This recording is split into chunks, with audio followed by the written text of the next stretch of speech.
Look, I'm about to share something with you that sounds absolutely batshit crazy, and I totally get it if you don't believe a single word. Honestly, if our positions were reversed, I'd probably think you'd gone off the deep end too. But these past few months have completely shattered everything I thought was real about our world. I came face to face with a Bigfoot, and not just some random cryptid sighting. I'm talking about one that could actually speak.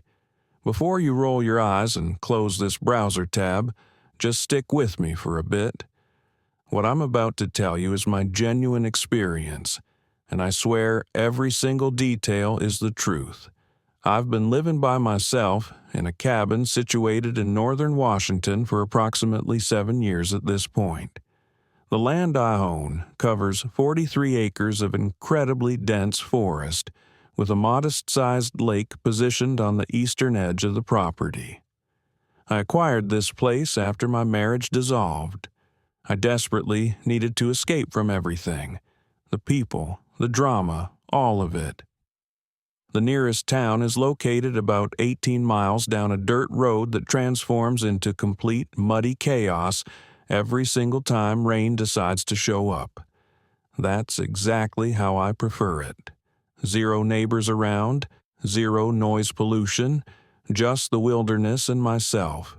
The cabin itself is nothing to write home about. 2 rooms total, a wood-burning stove for heat, solar panels mounted on the roof that can barely generate enough power to keep my refrigerator functioning. I hunt to acquire most of what I eat, fish from the lake whenever the weather cooperates, and I maintain a small garden plot that I cleared out behind the cabin where I grow vegetables. It's an incredibly simple existence, the type that really makes you value things like a steaming cup of coffee and having a pair of socks that aren't soaking wet. I relocated out here specifically because I was searching for peace and silence. I wanted to be completely left alone, and for 7 solid years, that's precisely what my life consisted of. Sure, I'd spot deer almost on a daily basis. Black bears would show up during the spring and fall seasons. I even had a mountain lion traverse through the property one time. But I never experienced any sense of danger. I understood these woods intimately, like knowing every line on the palm of your hand. Every single trail, every clearing, every specific location where the elk enjoy bedding down for the night. All of that underwent a dramatic transformation approximately 4 months ago. It was approaching late afternoon during June, and I found myself sitting on my porch with a beer in hand, observing the sun beginning its gradual descent behind the tree line. The lake was completely calm, reflecting the orange and pink-colored sky like some kind of perfect mirror. I specifically remember thinking to myself that this was one of those absolutely perfect moments, the kind you can't orchestrate or make happen on purpose. They just spontaneously occur. Then I detected movement near the shore of the lake, perhaps 200 yards in the distance.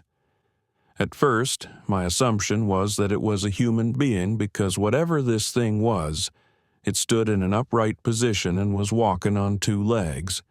But something about the way this creature moved didn't seem right at all.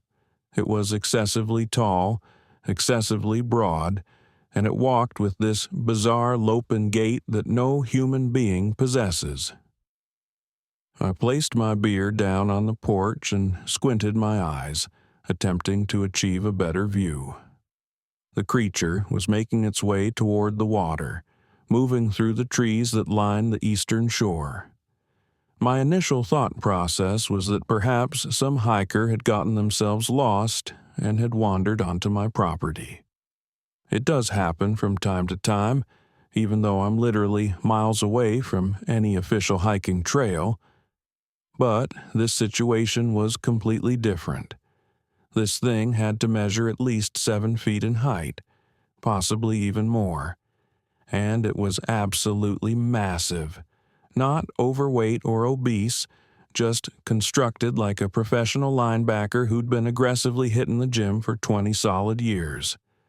I stood up from where I was sitting and went inside the cabin. I grabbed my rifle from its position above the door. It's a hunting rifle. Nothing particularly fancy or expensive, but I maintain it loaded and ready to go just in case I need it. I wasn't making plans to shoot anyone, but if some trespasser was on my land, I wanted to have the means to protect myself. I've dealt with problems from poachers before, guys who seem to think that just because a place is remote and isolated, they can do absolutely whatever they want without consequences. I headed down in the direction of the lake, moving as quietly as possible through the underbrush. I've invested enough time in these woods that I've learned how to walk without generating much sound. The creature was still in motion when I started following it, heading directly for the water's edge. I maintained my distance, staying concealed behind trees, utilizing the terrain to remain hidden from view. As I moved closer, maybe 75 yards away at this point, I could observe the creature more clearly and distinctly, and that's precisely when my brain started attempting to make sense of what my eyes were actually seeing. The creature wasn't wearing any clothing whatsoever. Its entire body was covered in dark brown hair that appeared thick and matted from the top of its head all the way down to its toes. Its shoulders were impossibly wide in a way that seemed almost unnatural, and when it pushed aside a low-hanging branch, I caught sight of arms that looked more similar to tree trunks than they did to human limbs. My heart started pounding intensely in my chest. This wasn't a human being. This wasn't a bear either. I've observed plenty of bears throughout my time here, and they don't walk upright in that manner, not with such deliberate purpose and perfect balance. The creature moved through the forest like someone who genuinely belonged in these woods, someone who'd existed here longer than I had, longer than any person had. The creature reached the shore of the lake and came to a stop. For a brief moment, it simply stood motionless in that spot, looking out across the water. Then it knelt down onto one knee, lowering that absolutely massive frame down to the ground. It leaned forward, cupped those enormous hands into the water, and brought the water up to its mouth to drink. I was completely frozen in place, watching this unfold from behind a thick Douglas fir tree situated about 40 yards away.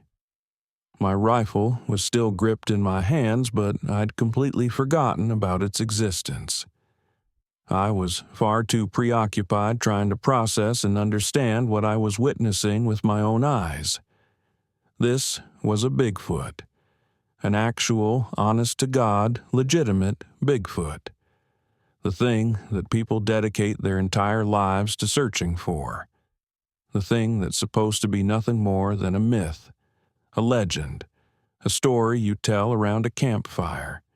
And it was right there in front of me, drinking from my lake like it was the most completely natural thing in the entire world. Then the creature spoke actual words. Its voice was deep, deeper than any human voice I've ever heard in my entire life. The sound emanated from somewhere deep within that massive chest cavity and echoed across the surface of the water. 2 words, as clear as day, spoken in absolutely perfect English. "You hiding." I felt my blood turn to absolute ice in my veins. The creature hadn't turned around to face me, hadn't looked in my direction at all. It was still kneeling at the water's edge, completely motionless, but somehow it was aware that I was there observing it. Then 2 more words followed. "Me know." My mind went completely blank, like someone had erased every thought. Every single instinct I possessed was screaming at me to run, to get the absolute hell out of there, and to never look back. but my legs absolutely refused to move. I was rooted to that exact spot, rifle clutched tightly in my sweaty hands, staring at this creature that shouldn't exist according to everything I knew, and definitely shouldn't be capable of speaking the English language.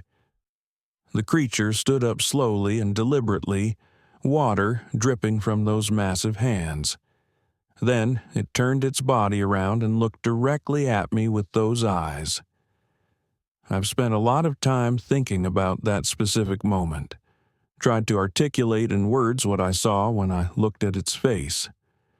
If you had asked me before that particular day what I imagined a Bigfoot would look like if one actually existed, I probably would have described something similar to a gorilla. Animalistic eyes, aggressive facial features, maybe bared teeth displaying aggression, or a threatening posture designed to intimidate. But that's not remotely what I saw standing before me. The creature's face was unlike anything I could have possibly imagined in my wildest dreams. It had a flat nose, a heavy and prominent brow ridge, and a jaw that jutted forward noticeably. Its eyes were dark brown in color, almost completely black, and they were looking right at me with an expression that I can only describe as calm curiosity. There was no anger visible, no aggression whatsoever, just a sense of awareness and recognition. It knew that I was there, and it was waiting patiently to see what I would do next.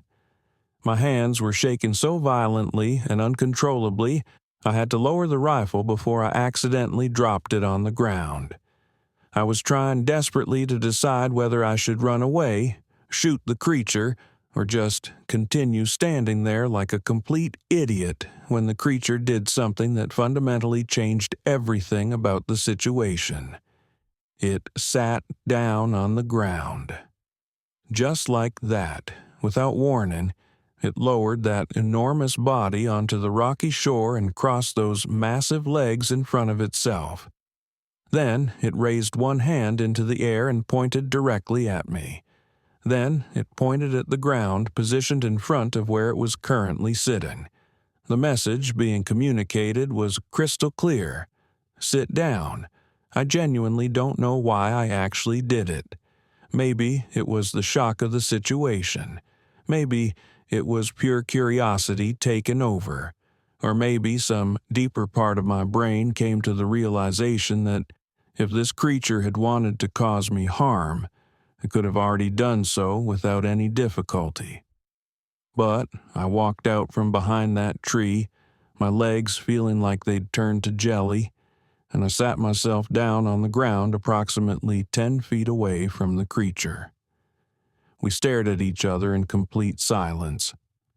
I'm not exaggerating even slightly when I tell you that we must have sat there for 5 full minutes without moving a muscle, without speaking a single word, just looking at each other intently. Its eyes never left mine for even a second, and I couldn't bring myself to look away from its gaze. It felt like the creature was studying me carefully, reading something in my face or my posture, or the pattern of my breathing. Finally, after what felt like an eternity, I found my voice. It came out as barely more than a whisper, my throat feeling dry. I asked how it knew the English language. The creature tilted that massive head slightly to one side, like it was carefully considering my question.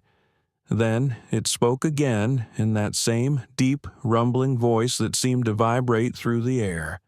Listen, watch. Just 2 words, but they were sufficient to convey the answer. The creature had learned by listening to people speak, by watching them interact, by picking up words and their meanings over an extended period of time. How long had it been doing that exactly? How many different people had it observed without them ever having any knowledge of its presence?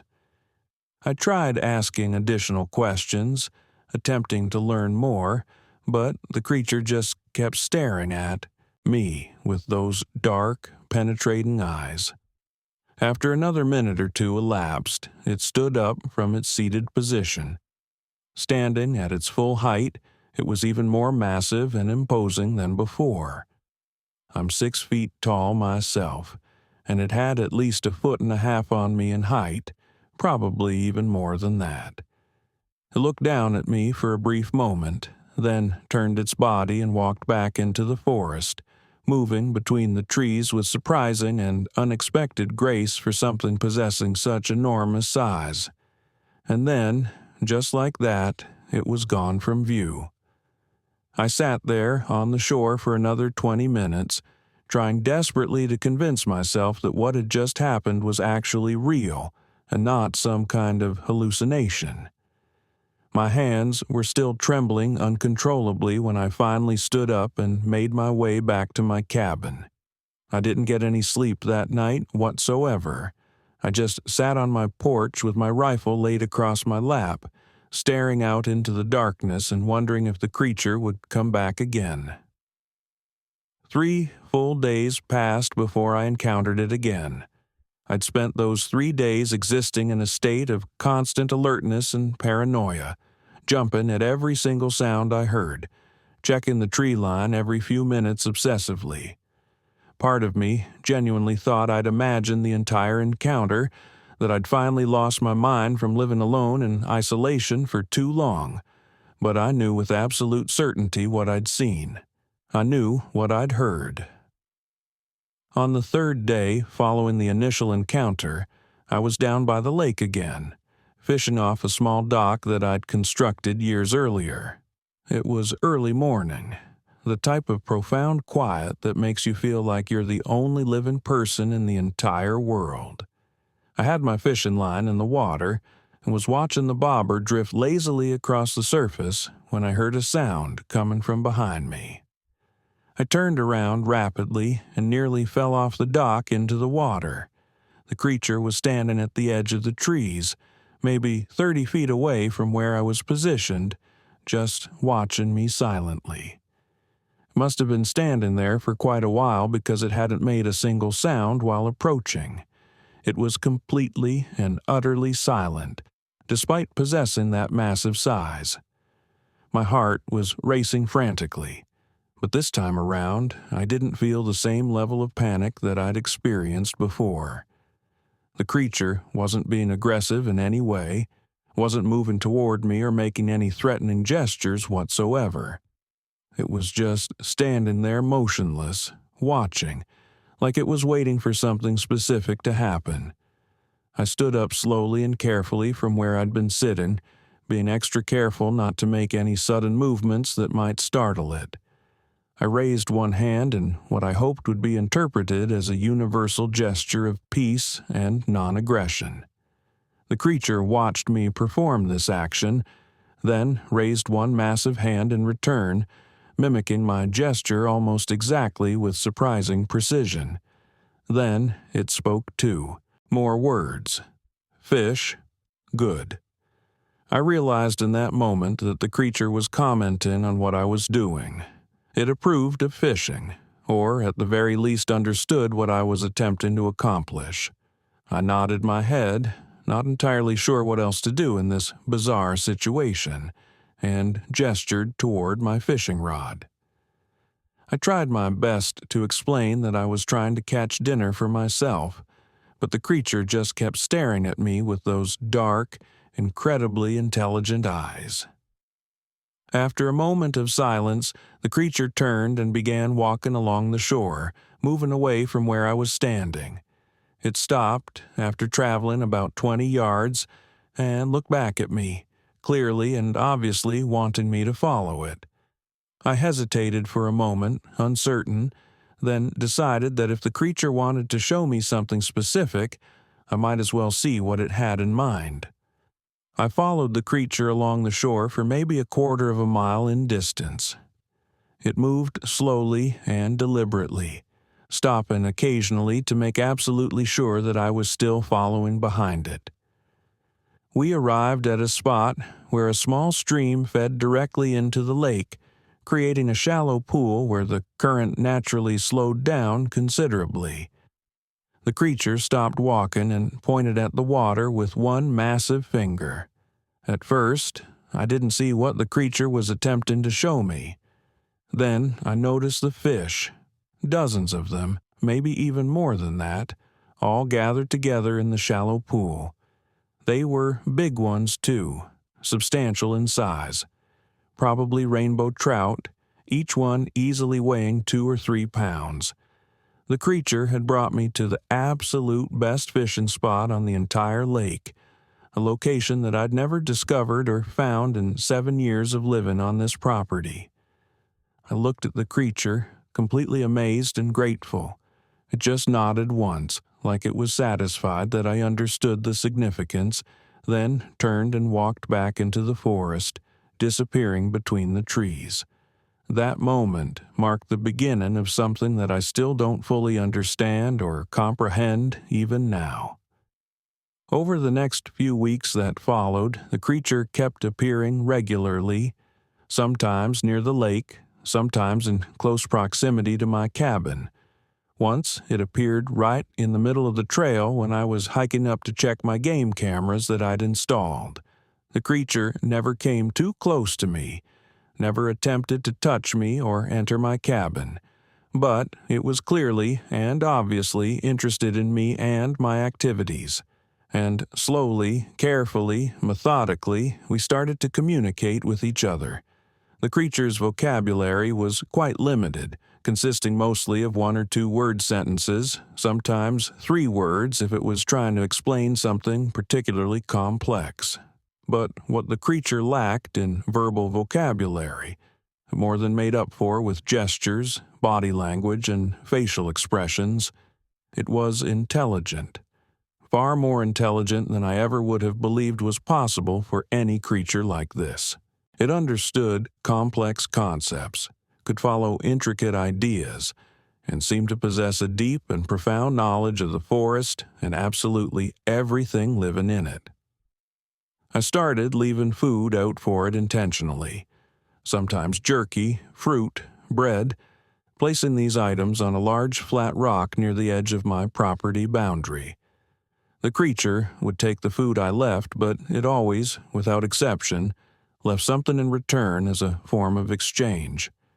Sometimes it was medicinal plants that I recognized, like yarrow or devil's club. Sometimes it was things I didn't recognize at all, roots or berries that the creature would demonstrate eating first, physically showing me that they were safe for human consumption. One time I left out a blanket because I'd noticed that the creature had a nasty-looking gash on one of its shoulders, probably sustained from a fight with another animal. The next morning, when I checked, the blanket was gone. But in its place was a large piece of amber with a perfectly preserved insect trapped inside it. I still have that piece of amber to this day. I don't know where the creature found it or why it thought it was a fair trade for a simple blanket, but I kept it anyway as a memento. The creature started teaching me things about the forest environment, not with words, because it didn't have enough of those at its disposal, but with actions and demonstrations. It showed me which plants were edible and safe to consume and which ones would make me violently sick. It showed me game trails that I'd never noticed before, specific paths where deer and elk like to travel regularly. It showed me a cave system that I'd never known existed, hidden cleverly behind a waterfall about 3 miles from my cabin.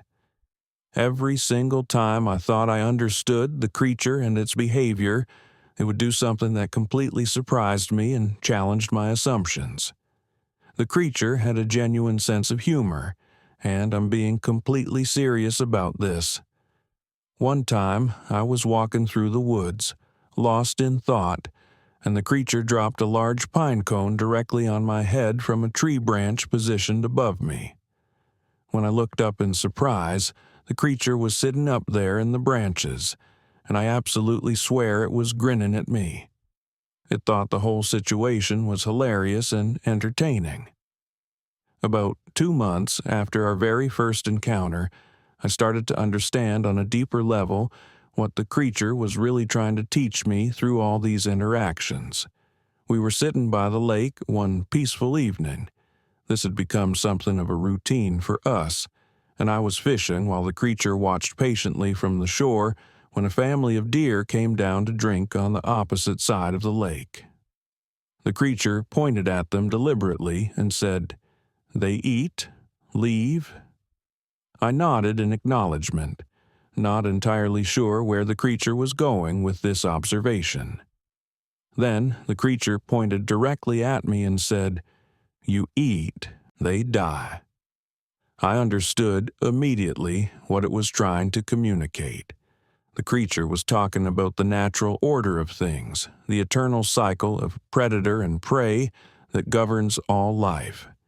I tried my best to explain that I only took what I actually needed to survive, that I didn't hunt for sport or entertainment or waste anything I killed. The creature seemed to understand this concept already because it nodded its massive head and said, "Good balance." Over the following weeks, the creature taught me progressively more about this concept of balance in nature. It showed me how absolutely everything in the forest was interconnected, how each creature, no matter how small, played a specific role in the ecosystem. It showed me how too many deer would strip all the vegetation and destroy plant life, how predators kept populations healthy and strong through natural selection, how even dead and fallen trees provided homes for countless insects and birds and small mammals.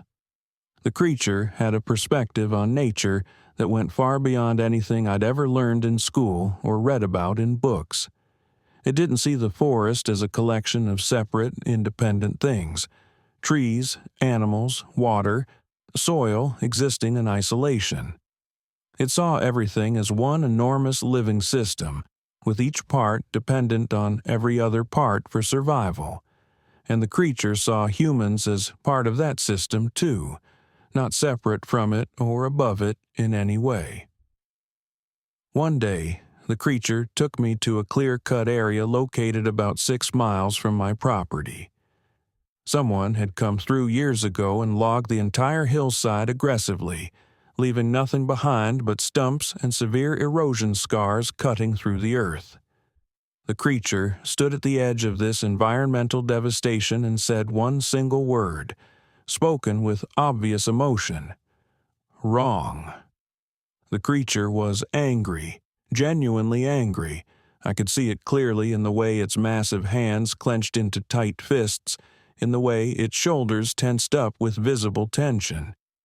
But the creature wasn't angry at me personally. It was angry at what had been done to this place, at the severe imbalance that had been created by human activity. Then the creature led me to another area, approximately a mile away, where a wildfire had burned through maybe 10 years earlier. But here, in this location, the forest was actively coming back and regenerating itself. Young trees were growing up vigorously between the blackened trunks of old ones that had been killed. Wildflowers covered the ground in colorful patches. Birds were absolutely everywhere, filling the air with their songs, and I could see fresh signs of deer and elk throughout the area. The creature pointed at this regenerating landscape and said with what seemed like approval, "Fire good balance." I understood the distinction it was making perfectly. Fire was a natural part of the forest cycle, something that had occurred for millions of years. What humans had done with the clear-cutting wasn't natural, in any sense, wasn't part of any natural cycle. It was pure extraction and destruction. The creature was showing me the fundamental difference between destruction and renewal, between taking absolutely everything and taking only what you genuinely need. The most dramatic and memorable demonstration of the creature's understanding of nature came approximately 3 months into our strange and unprecedented friendship. I was hiking back to my cabin one afternoon, taken a shortcut through a particularly dense section of forest that I didn't usually travel through. The trail was significantly overgrown, and I was having to push forcefully through thick brush and navigate around fallen logs. That's when I heard the growling sounds. I froze completely in place, my body going rigid. There were wolves in these mountains. I'd heard them howling at night on numerous occasions, found their tracks occasionally during my hikes, but I'd never actually seen one up close before. Now I could hear at least 3 of them, maybe even more, somewhere in the thick brush positioned ahead of me. Then I saw them emerging from the undergrowth. 5 wolves total, all adults, all focused intently on me with predatory attention. They had me surrounded, or very close to it. They were moving slowly, deliberately, working together like a highly coordinated unit with obvious teamwork. I knew enough about wolf behavior to know this wasn't normal at all. Wolves typically avoid humans, going out of their way to stay away from us. But these wolves were clearly hungry and desperate. I could see their ribs showing prominently through their fur, and I'd stumbled directly into their territory at precisely the wrong time. I raised my rifle into firing position, but I genuinely didn't want to shoot them. I'd spent 3 months learning from the creature about balance in nature, about taking only what you absolutely need, about respecting the natural order of things. Killing these wolves just for defending their territory felt fundamentally wrong to me, but I also wasn't about to just let them kill me either. The closest wolf was maybe 20 feet away from where I stood, lips pulled back aggressively, showing sharp teeth. It was getting ready to launch an attack. I was trying desperately to decide which one I should shoot first when I heard a sound that made my blood run absolutely cold. It was a roar, deep, primal, completely full of rage and raw power. It seemed to come from everywhere at once, echoing off the trees and seemingly shaking the ground beneath my feet. The wolves heard it too, obviously. Every single one of them stopped moving instantly, stopped growling, and their ears went flat against their skulls in a submissive fear response. Then the creature appeared.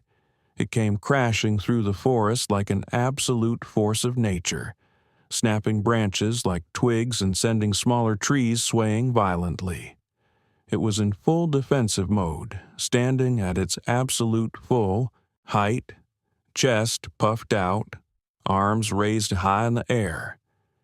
It was absolutely terrifying in that moment, and I finally understood completely why people who claim to have seen Bigfoot always talk about the overwhelming fear they experienced. The creature let out another roar, this one even louder and more powerful than the first one. Then it charged directly toward the wolves, covering massive amounts of ground with incredible strides. The wolves didn't wait around to see what would happen next. They scattered immediately, disappearing into the underbrush so fast that I barely saw them go. The creature stopped approximately 10 feet from where I stood, still in that aggressive, intimidating posture, still scanning the forest vigilantly for any remaining threats. It was breathing hard from the exertion, and I could see powerful muscles rippling under that thick hair covering its body. It stayed in that defensive position for maybe 30 seconds, making absolutely certain that the wolves were really gone and wouldn't return. Then the creature relaxed noticeably, lowered those massive arms, and looked directly at me. Its expression had changed completely from what it had been just moments before. No more rage, no more aggression, just concern and maybe even worry visible in those dark eyes. The creature said clearly, "You safe now." I was shaking uncontrollably, adrenaline flooding through my entire system in waves. I tried to thank the creature, tried to express my gratitude, but my voice wasn't working right, coming out as barely a whisper. The creature seemed to understand anyway, reading my intention. It walked over to where I stood, and for the very first time since we'd met, the creature actually touched me physically. It placed one enormous hand on my shoulder, a hand so incredibly large it covered my entire shoulder and part of my chest, and just stood there like that for a long moment. Then the creature said something that I'll never forget for as long as I live. Wolves need hunt. You need live different. The creature was explaining clearly that the wolves were just doing what wolves naturally do, hunting, trying to survive in their environment, and I was doing what humans do, living in the forest, trying to survive in my own way. Neither of us was wrong in our actions or behaviors. The creature was just making sure we could both do what we needed to do without killing each other unnecessarily. The creature walked me all the way back to my cabin that day, staying close the entire journey, clearly protective. When we finally arrived there, the creature stopped at the edge of the clearing and looked at me one more time with those intelligent eyes. It said firmly, "More careful." I promised sincerely that I would be more careful in the future. The creature nodded once, satisfied with my response, and disappeared back into the trees. After the wolf encounter, something fundamental changed between the creature and me. We'd moved beyond simple curiosity or cautious observation of each other. The creature had saved my life from a genuinely dangerous situation, and that created a bond between us that I couldn't adequately explain with words. The creature seemed to feel it too, because it started spending significantly more time around my property, visiting almost every single day without fail. It taught me how to move through the forest the way it did, silent, efficient, constantly reading the landscape for signs of danger or opportunity. It showed me how to step carefully on rocks instead of dry leaves that would crunch loudly, how to test the wind direction before entering a clearing to avoid being detected, how to use natural cover effectively to stay hidden from view. I tried teaching the creature some things too, though I wasn't entirely sure what a creature that lived naturally in the forest could possibly learn from someone like me. I showed the creature my solar panels one day, tried my best to explain how they converted sunlight into electricity that powered my appliances. The creature seemed absolutely fascinated by this, though I'm honestly not sure it really understood the technical principles involved. It touched the panels very gently with one massive finger, then looked at me and said something surprising. "Sun power. I see." I actually laughed out loud at that response. I guess to a creature like this, solar panels would seem like some kind of magic or supernatural phenomenon. But then I realized something important. From the creature's perspective, a lot of human technology probably seemed exactly like magic. It lived without any of it whatsoever, surviving purely through knowledge and skill that had been passed down through generations of its kind. That thought made me wonder extensively about the creature's life, about its past and history. I tried asking where it came from originally, if there were other creatures like it living nearby. The creature was reluctant to answer at first, just shaking that massive head back and forth. But eventually, after I continued to show interest, it opened up a little bit. It said simply, "Family north, far." I understood what it was communicating. The creature had family somewhere to the north, far away from this location. I asked if it missed them, if it felt lonely being separated. The creature looked at me with those dark, expressive eyes, and I saw something that looked almost like genuine sadness reflected there. "Alone, long time," it said quietly. The creature had been alone for an extended period. I didn't know exactly why. Maybe it had been driven away from its group, or maybe it had chosen to leave voluntarily for reasons of its own. But I understood loneliness intimately. That's precisely why I'd come out here to this remote location in the first place, after all. I told the creature that I was alone too, that I understood exactly what it meant by that statement. The creature nodded slowly in acknowledgement, and I think in that specific moment, we really saw each other as genuine equals for the first time. Not human and Bigfoot, not two completely different species, just two conscious beings who had both chosen solitude and had found something resembling friendship instead. In late September, a massive storm system moved into the area with concerning predictions. I'd been monitoring the weather reports on my battery-powered radio and knew it was approaching rapidly.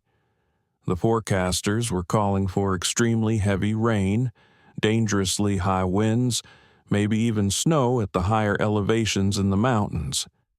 I'd been through serious storms before during my time here, but this particular one sounded especially serious and potentially dangerous. I spent an entire day preparing thoroughly, securing everything outside that could blow away, bringing in extra firewood to keep me warm, filling every single container I owned with water in case my well pump lost power during the storm. The creature showed up that afternoon while I was working, watching me prepare from a distance. It seemed noticeably agitated, pacing back and forth restlessly at the edge of the clearing around my cabin. I asked if it was worried about the approaching storm. The creature nodded its massive head vigorously and said with obvious concern, "Bad. Very bad. You stay inside." I assured it that I would definitely stay inside during the storm. I asked if the creature had somewhere safe to go to ride it out. The creature pointed toward the mountains in the distance and said, "Cave safe." The storm hit that night around sunset with terrifying force. The wind came first, bending trees violently and sending pine needles and small branches flying through the air like projectiles. Then came the rain, so incredibly heavy that I couldn't see more than a few feet beyond my windows. Thunder rolled continuously overhead without pause, and lightning lit up the forest in brief, stark flashes that were almost blinding. I was sitting by my wood stove, trying unsuccessfully to read by lantern light, when I heard something that made me immediately set my book down. It was a sound like massive timber breaking, loud enough to hear clearly over the wind and rain. Then another crack, and another one following that. I went to my window and tried desperately to see what was happening, but the darkness and rain made it essentially impossible to see anything. Then lightning flashed brilliantly, and in that brief moment of illumination, I saw a tree fallen. Not just any tree.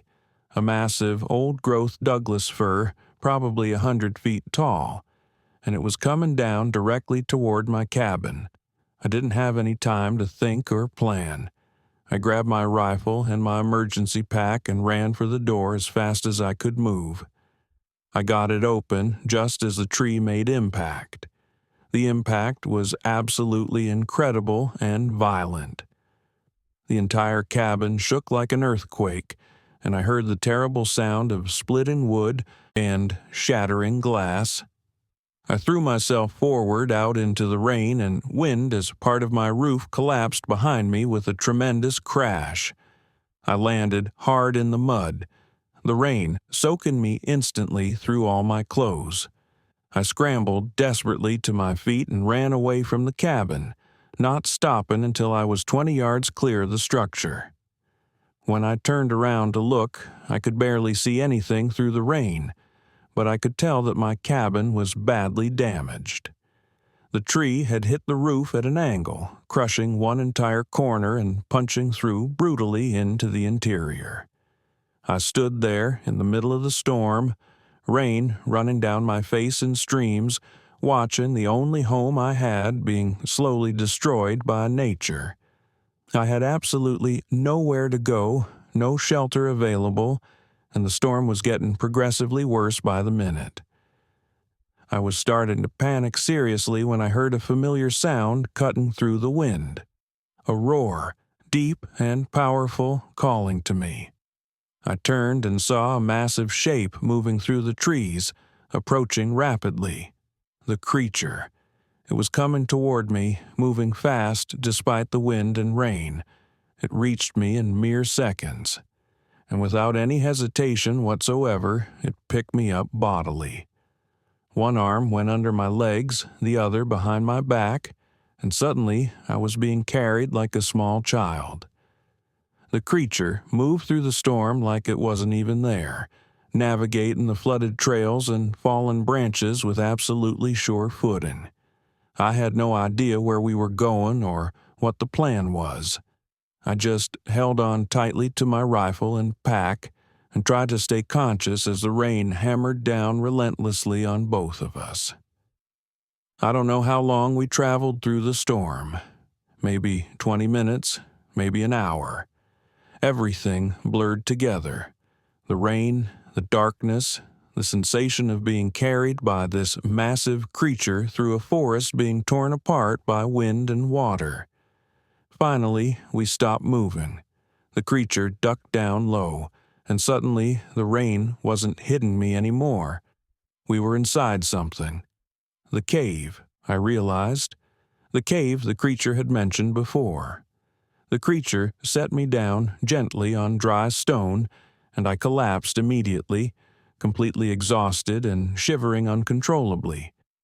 The creature disappeared for a moment into the darkness and returned quickly with dry moss and small branches.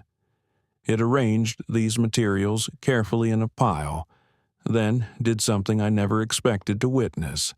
It pulled out 2 rocks and struck them together repeatedly, creating sparks. Within minutes, the creature had a small fire going, flames crackling to life. I huddled as close to the flames as I could get, trying desperately to get warm. My clothes were soaked completely through, and I was starting to shake uncontrollably from the cold and shock. The creature watched me for a moment with those observant eyes, then disappeared again into the darkness of the cave. When it came back, it was carrying what looked like animal pelts, old ones that had been dried and cured over time. It spread these pelts on the ground near the fire and pointed at them. Dry, warm, it said simply. I didn't need to be told twice or convinced. I stripped off my wet clothes without hesitation and wrapped myself in the pelts. They were musty and probably hadn't been cleaned in years, but they were dry and surprisingly warm against my skin. The creature sat down on the other side of the fire, that massive form barely visible in the flickering light. We sat there for hours while the storm raged violently outside the cave entrance. At some point, I fell asleep from sheer exhaustion, emotionally and physically drained from fear and cold.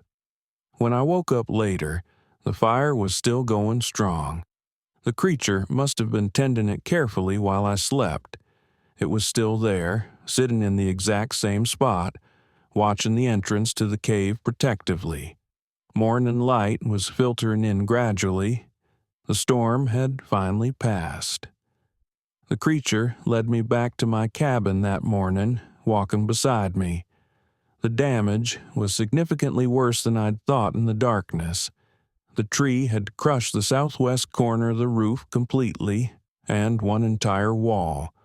Rain had poured in liberally, soaking my bed, my clothes, most of my food supplies.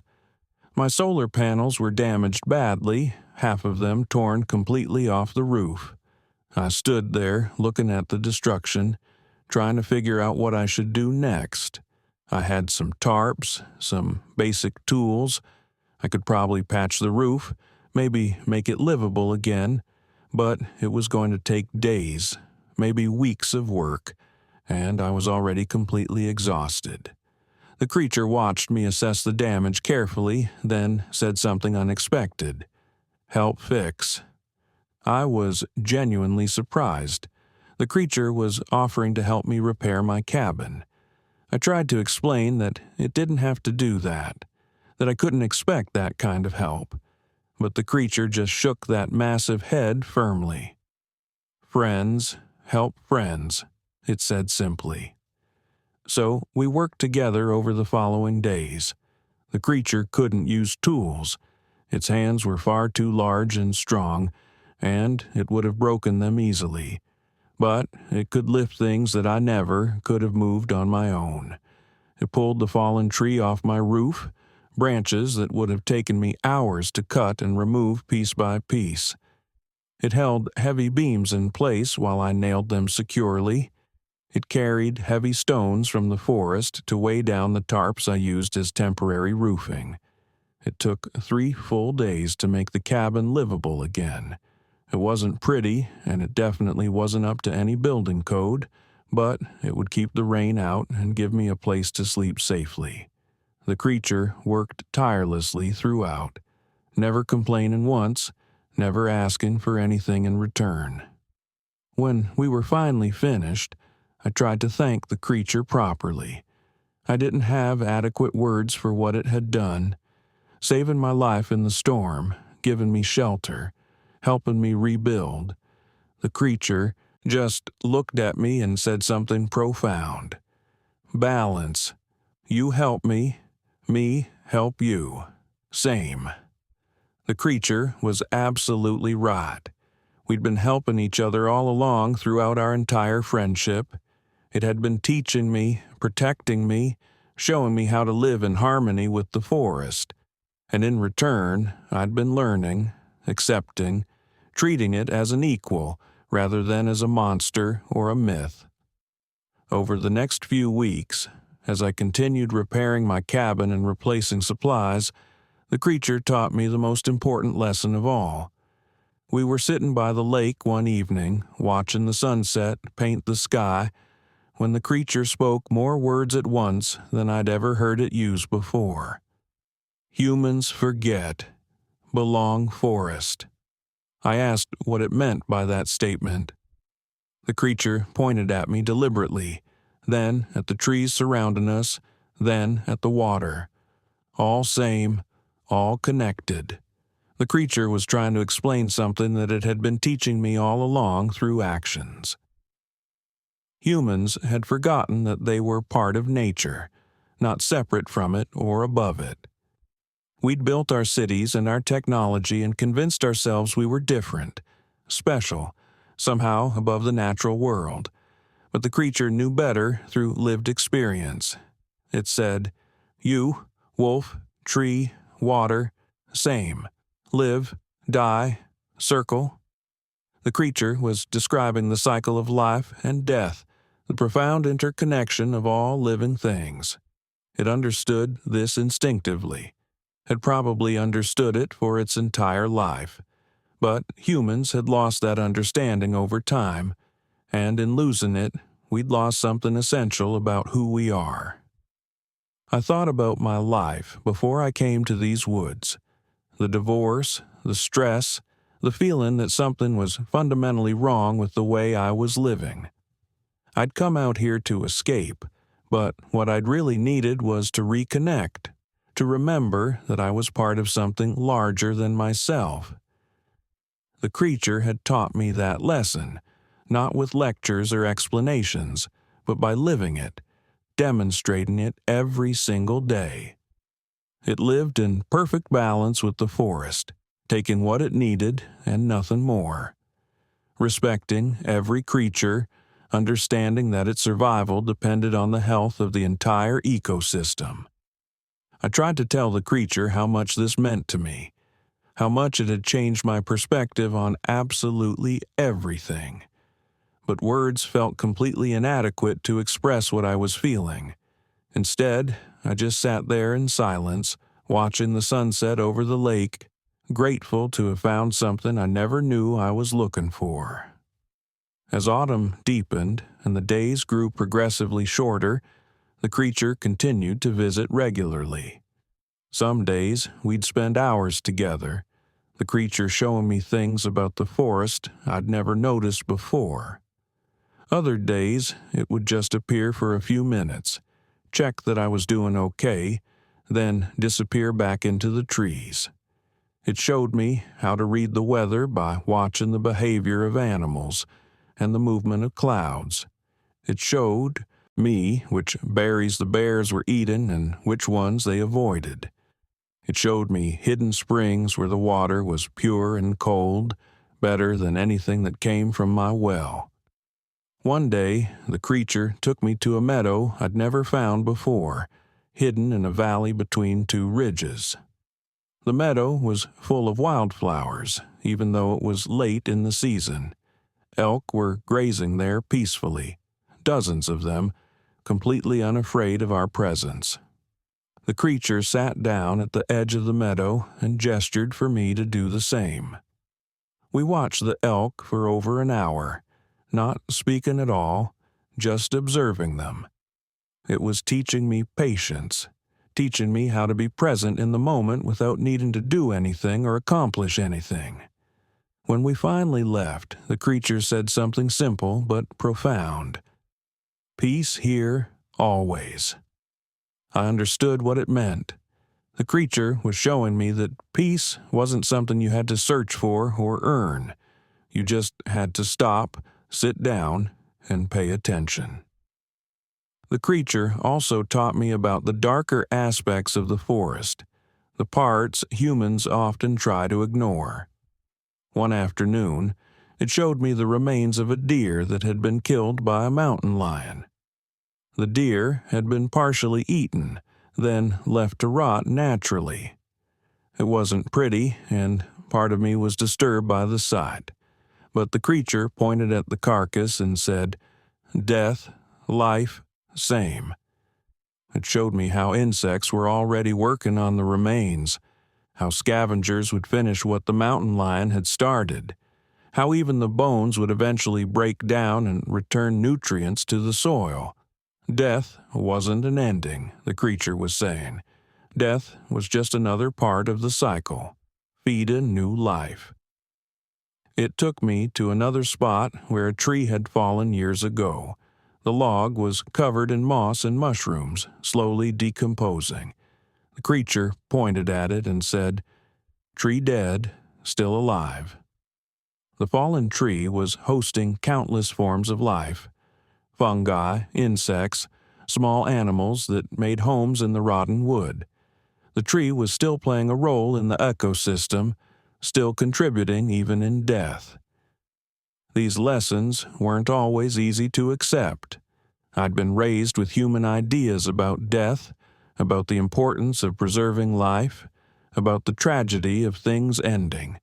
But the creature was showing me a different perspective entirely.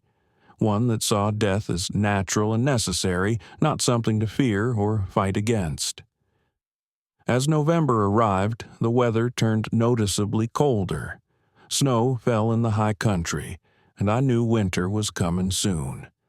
I started preparing the way I always did, chopping extra firewood, checking my supplies, making sure everything was ready for the long months ahead. The creature's visits became less frequent during this time. I assumed it was preparing for winter too, wherever it lived. Sometimes I'd see tracks in the fresh snow, massive footprints that could only belong to the creature, but I wouldn't see it physically for days at a time. Then, one morning, mid-November, I woke up to find the creature waiting outside my cabin. It was standing at the edge of the clearing, and as soon as I stepped outside, I could tell something was different. It looked agitated, shifting weight from foot to foot, glancing back toward the mountains repeatedly. I asked if something was wrong. The creature looked at me and said, "Go soon. North." My heart sank immediately. The creature was leaving, going back to where it had come from, back to its family in the north. I'd known this couldn't last forever, of course. It was a wild creature, not a pet or a friend who could stay in one place indefinitely. But knowing it intellectually didn't make it hurt any less emotionally. I asked when it would leave. The creature pointed at the sky where dark clouds were gathering. Big snow come, then go. There was a major storm system forecasted for the next few days. The creature would leave after that, probably heading north while the snow was fresh and deep, making it harder for anyone to follow its tracks. I asked if it would come back eventually. The creature was quiet for a long moment, then said honestly, "Maybe not. No. I understood perfectly. It didn't know if it would return here. Maybe it would find its family and stay with them permanently. Maybe it would never come back to this area again. It was being honest with me, not making promises it couldn't keep. We spent that day together one final time. The creature took me on a long walk through the forest, showing me places I'd never been before. We visited the meadow with the elk, the hidden springs, the cave where it had sheltered me during the storm. It was sharing these places with me, making sure I knew where they were, maybe so I'd remember after it was gone. As the sun was setting, we returned to the lake where we'd first met. We sat on the shore in almost the exact same spots we'd occupied that first day, and watched the water turn orange and gold in the fading light. The creature spoke, and this time the words came slowly, carefully, like it was thinking hard about what to say. "You good human, learn good, teach others, remember balance." I felt tears stinging my eyes. The creature was telling me to take what I'd learned and share it with others, to remember the lessons about balance and connection and living in harmony with nature. It was trusting me to carry this knowledge forward, to maybe teach other humans what it had taught me. I promised sincerely that I would. I promised I'd never forget, never go back to the way I was before. The creature nodded, satisfied with my response. Then it did something it had never done before. It reached out and placed one massive hand on top of my head, gently, carefully, like a benediction or blessing. It held it there for a long moment, and I felt the weight and warmth of that hand, felt the deep connection between us. Then the creature stood up and walked away into the darkening forest. It didn't look back even once. The storm hit 2 days later, exactly as forecasted. It was fierce, but shorter than the last one, dropping 6 inches of snow overnight. When I woke up and looked outside, the world had been transformed into a white wonderland. I put on my boots and coat and went outside, following a familiar path down to the lake. The snow was deep and fresh, pristine white covering everything, and there, leading away from the lake toward the northern mountains, was a trail of enormous footprints. I followed them for about a mile, as far as I could go before the terrain got too steep and difficult to navigate. The tracks were clear and deep, heading steadily north without any deviation. The creature was gone. I stood there in the snow, looking at those footprints leading away into the wilderness, and I felt a mix of sadness and gratitude. Sadness that this incredible experience was over, that I might never see it again, but gratitude for everything that had happened, for everything it had taught me. That was 3 weeks ago. I haven't seen the creature since that day. I check regularly for signs, tracks, broken branches, anything that might indicate it has returned. But there's been nothing at all. Part of me hopes it made it back to its family safely, that it's somewhere in the northern mountains, safe and healthy. Part of me hopes it will come back someday, that this isn't really the end. But mostly, I'm just grateful for what happened. I came out here 7 years ago looking for solitude, looking to escape from a world that didn't make sense to me. And I found something I never expected. A teacher, a friend, a connection to something ancient and wise. I've spent the last few weeks thinking extensively about everything it taught me, trying to put it into words. It never gave lectures or explained things the way a human would. It taught by example, by demonstrating, by living the lessons it wanted me to learn. The biggest lesson was about connection. Everything in the forest is connected. The trees, the water, the animals, even the rocks and soil. Nothing exists in isolation. Every action has consequences. Every death feeds new life. Every ending is also a beginning. Humans have forgotten this fundamental truth. We've built a world where we pretend we're separate from nature, where we can take and consume without consequences. But the creature knew better. It lived in balance, taking only what was needed, giving back as much as taking, understanding that its survival depended on the health of the entire system. It also taught me about patience and observation. It didn't rush through life, didn't constantly need to be doing something or accomplishing something. It could sit for hours just watching, just being present. It understood that there was value in stillness, in quietness, in simply existing without purpose or goal. And it taught me about respect. Respect for every living thing, from the smallest insect to the largest predator. It didn't see any creature as lesser or unimportant.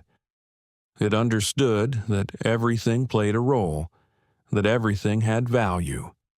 These might seem like simple lessons, maybe even obvious ones, but living them, really embodying them the way the creature did, that's something entirely different. That requires a fundamental shift in how you see the world, how you see yourself in relation to everything else. I'm still here in my cabin, still living alone in the forest, but everything's different now.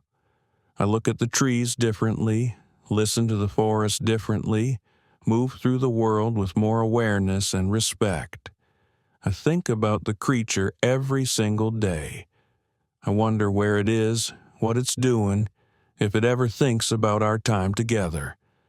I wonder if it found its family, if they welcomed it back, if it told them about the human it befriended.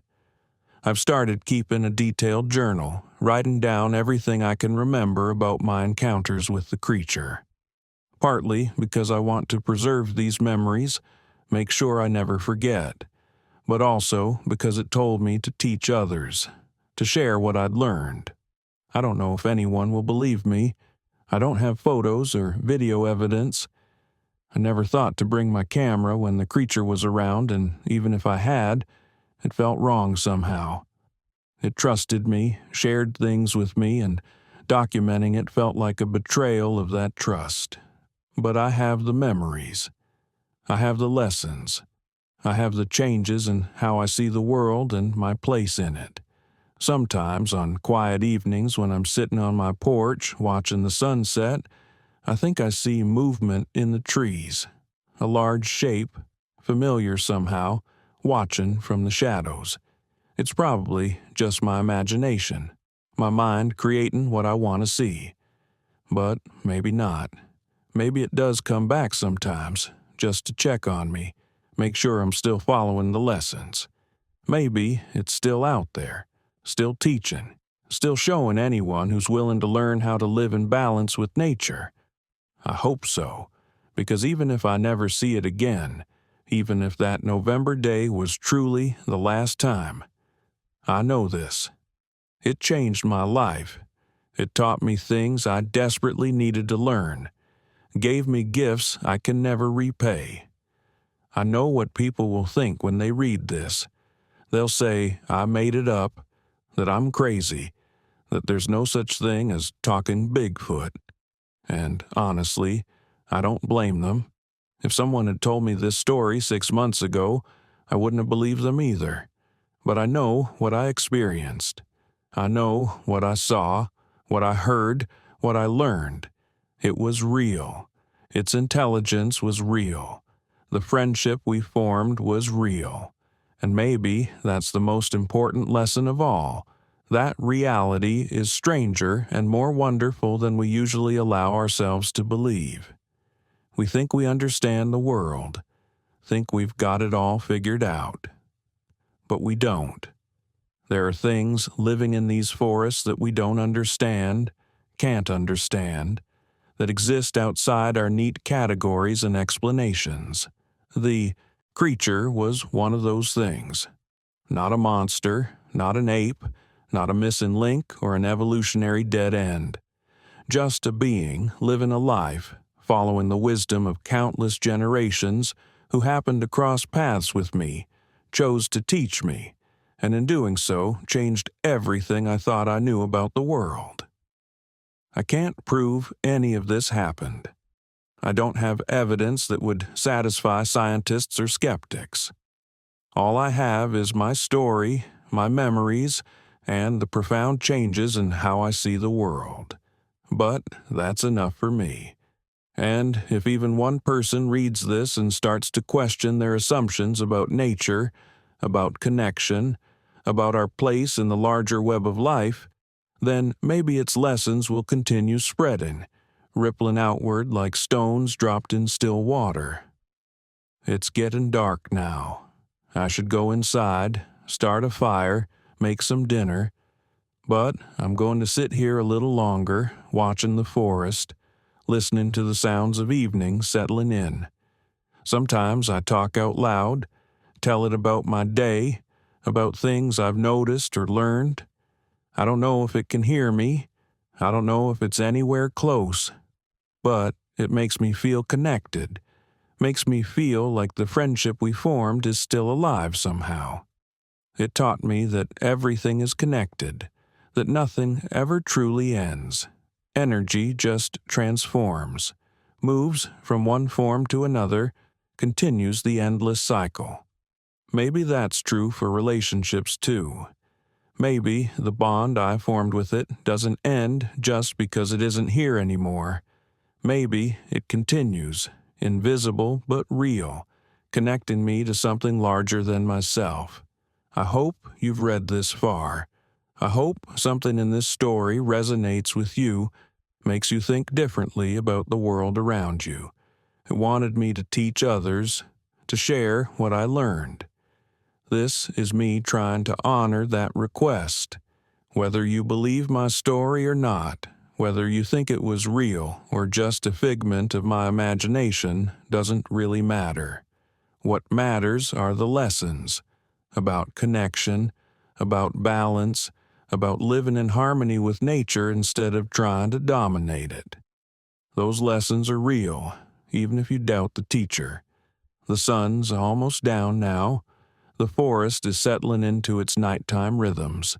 Somewhere out there, maybe in these woods or maybe hundreds of miles north, it's doing the same.